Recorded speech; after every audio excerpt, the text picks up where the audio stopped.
It's been 45 years since you could buy a brand new Chevrolet Chevelle, but now you sort of can. I'm Fox News Autos editor Gary Gastelou, and joining me in the Fox Garage to talk about the Chevelle-inspired 70 SS is Trans Am Worldwide President Todd Warmack. Welcome. Thank you, Gary. Appreciate you having me.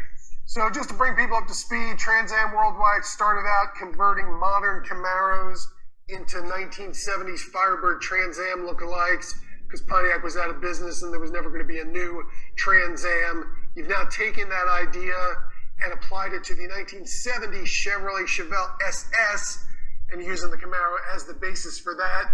A little bit different here. Chevelle and the Camaro weren't the same car the way the Camaro and the Firebird were. So tell me how you made this happen. So first of all, this, and you probably well know this, we not only did the Trans Am, we did our version of the GTO, 69 version, hideaway headlights on the 5th gen platform. It was back then that the idea for the Chevelle came about. Probably I'm going back to 2014 or so. But what we needed to do to be able to change all the body components, all the exterior, is to start with a convertible. And that way we can literally remove the quarter panels, which is the most difficult part to remove from the car, under a protocol to replace them without tying into the roofline and creating bodywork. So now we can do that, and by doing that, we start with CAD data. We take that CAD data and we re-engineer it to look like the body that we want to emulate, and then from there we can rescale it, proportion it, and then just start surfacing the design, and then eventually come up with what you see today.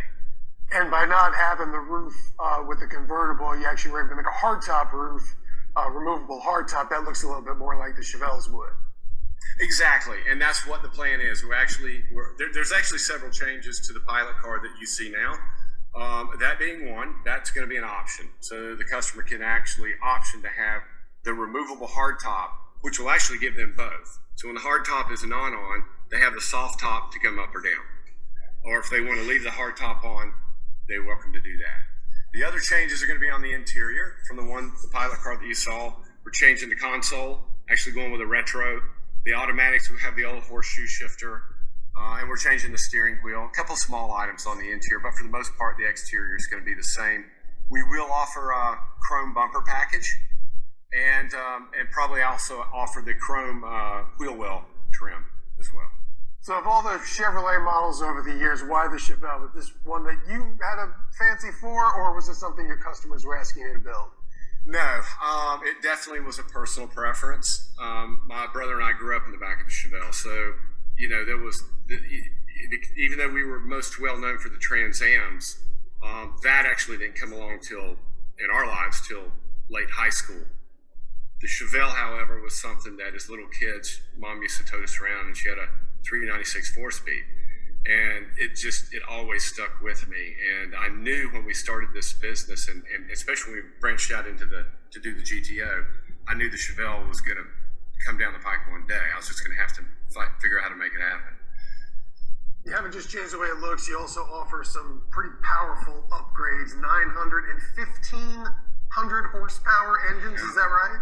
It's crazy, isn't it? So we basically have three basic packages. You start with the LT1 as an entry level, and then we can supercharge that. That's the low-hanging fruit. Then we move to a different engine platform where we now offer a 396, and we have that in basically two versions, an 800 at the wheel or a 900 at the wheel. The pilot car that you saw was 800 at the wheel. It was actually 807 is what it dynoed. Then from there, we're doing a very limited number of only 25 of the 454s, kind of reminiscent of the LS6 back in the day, the holy grail for the 70s Chevelle.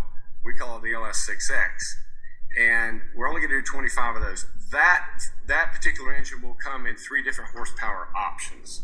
So it's going to come in a 900, 1,000, and a 1,500. The 1,500 is the twin turbo, and then the customer's going to have the option to go with a sequential transmission if they want, The beauty about that package, or the one right below it, the 1,000 horsepower, which is also a twin turbo package, is that now we're able to modulate the boost, whereas with a supercharger, it's all or nothing. Now we can modulate it to come on as you need it, and we eliminate a lot of the slip. And keep in mind, in those applications, those exotic high-end horsepower, we're changing all the a lot of the drivetrain too, or most all of it. And so that actually helps with stability. It helps with traction, good sticky tires. Now, and we've tested this out on a couple of other, or actually a Super Duty and a Bandit that came back for upgrades. So we experimented with those and came up with a combination that really impressive for traction control. Are people buying a retro 1,500 horsepower Chevelle inspired car to take it to a drag strip, or are they just cruising down the boulevard with that and burning a lot of tires? Yeah, I would say the latter for sure. Very few of our customers go to the drag strip. They want the limited editions. That seems to be what always goes first. After that, they want all the bells and whistles, and so then their car has the pedigree of having everything that was offered. And as we look back and what we've done so far, you take the Bandit cars, which were out of the box, we were selling them for the 840 package, like 165. I mean, if you can find one in the, it's going to be over $2 today, usually on the secondary market, 220, 230 in that range. Same thing with the Super Duties, and that was an edition of only 50. This one's only going to be 25, and so I think it, hopefully it maintains and appreciates just like the Bandit and the Super Duty did for us. Prices start at $150,000. You've built a couple of hundred of the Camaros. The Trans Ams. What's a full boat, 1,500 horsepower, everything it's got, gonna run me? So that's gonna. That depends on some of the other options, but let's just say that it's going to be in the 230 range. And then if you want the sequential transmission, if you want the exposed carbon fiber, that would be a little extra. And who is it that's buying these? Are they car collectors that have a bunch of classic cars they don't want to drive because they're worth too much and they're too old, or is it a whole different market?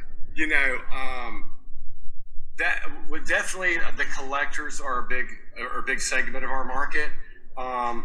Most of them are guys that just, the everyday guys that grew up either with the cars or one-in-one and couldn't afford one back in the day. Now, they've got 40 years of work behind them. They have some discretionary funds now that they can throw at their toys. And this is a car that they'd like to have. And I think, Resto Mods, as you well know, is a big business. Our sister company, and my brother runs Trans Am Depot. He does a lot of that, and what we find is that even in those you can spend $150,000 pretty easy, but you still end up with an old car. With newer platforms, you've got something you can get in and with confidence drive around the country and not have to worry about it. The little things that that you always have to deal with in the older models. So I got to ask you, you've done the Trans Am, you've done the GTO, you've done the Chevelle. Any other classic GM products you've got your eye on? We actually do. There's at least two more that we have our eyes on. Our engineers are working on that now. We're actually at a crossroads, and we make a decision. Are we going to redesign the Trans Am on a new platform, not the Alpha, not the Camaro? We actually have something else in mind. We've been working with CAD data on that, actually. Or do we want to come back and look at maybe something like the 70 Judge? So it's an internal struggle right now to determine what's the best move for us and for our customers. I didn't know GM had a new platform you could do that. Which one are we talking about here? Can we revisit that? I got to keep something under the rug, because it's not 100% yet, but it's very strong. But yeah, I think you'll like what we have in mind.